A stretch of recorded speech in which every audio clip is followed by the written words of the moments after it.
বলিউডের ভাইজান সালমান খান নামটা শুনলে চোখে ভেসে ওঠে বিশাল স্টারডম, অ্যাকশন আর রোমান্সের এক দারুণ মিশেল। প্রায় 3.5 দশকের বেশি সময় ধরে বলিউডে রাজত্ব করছেন তিনি। তবে তার সিনেমার সেটে নাকি কিছু বিশেষ নিয়ম রয়েছে, যা শুনলে আপনিও হয়তো অবাক হবেন। সম্প্রতি এক নতুন খবর সামনে এসেছে। সালমানের সঙ্গে জয় হো ছবিতে কাজ করা অভিনেত্রী এবং তার ঘনিষ্ঠ বন্ধু ডেইজি শাহ ফাঁস করেছেন এক গোপন তথ্য।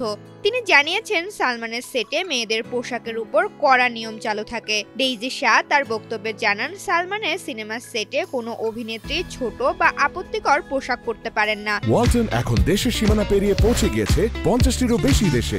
ওয়ালটন, ঘরে ঘরে বিশ্বজুড়ে।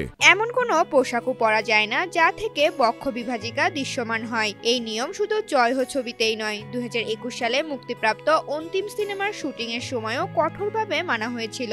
কিন্তু কেন এই নিয়ম? ডেইজি জানান, সালমানের নিজস্ব কিছু দর্শন আছে। তিনি মনে করেন শরীর প্রদর্শনের চেয়ে শরীর ঢেকে রাখা নারীদের আরো বেশি সুন্দর করে তোলে। তিনি চান না কোনো অভিনেত্রী তার ছবিতে শুধুমাত্র শোপিস হিসেবে ব্যবহৃত হোক।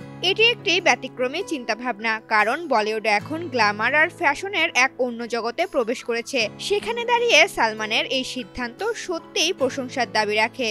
সালমান খান শুধু একজন অভিনেতা নন, তিনি বলিউডে অসংখ্য নতুন মুখের ক্যারিয়ার গড়ে দিতে সাহায্য করেছেন। এই দীর্ঘ সময়ে তার সঙ্গে অনেক নায়িকাই কাজ করেছেন, যাদের অনেকেই এখনকার প্রজন্মের।